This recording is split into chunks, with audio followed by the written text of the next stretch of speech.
got our first basic character ready to go, and we want to save it. So we're going to come up into Content, and there are several different ways. You can save the thing as a project over here into however you wanted to save it, or you can come in and you can save the thing here as a character into one of these places. Now, since we don't really have any lighting or anything like that saved, I would recommend coming in and save this as a character. Now, if you had posed this and rendered it out in iRay, then you'd want to save that as a project. But right now, we'll just let it save as a character.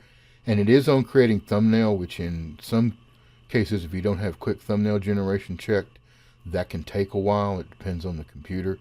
So you may want to go in and check on that as well in preferences, and that is to generate quick thumbnail. Anyway, as you can see, there's our avatar, and we can just call it my first avatar, whatever you want to name it. And that way you've got your work saved to that point. You can also save clothing and things that you change. Just about anything can be saved. There's all kinds of tabs over here to save things in. Like for instance here, if we did have something in the stage, this is where we would have saved the stage and things. So all you got to do is familiarize yourself basically with all of these tabs up here. And saving is going, you can save bases, you can save skin color, you can save clothing. I mean, you can save your props and things, or your settings, things like that, and props.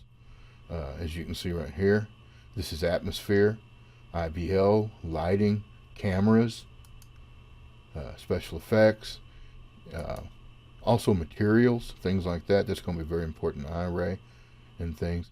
So you will need to come over here and just take a look at each of these to see what can be saved.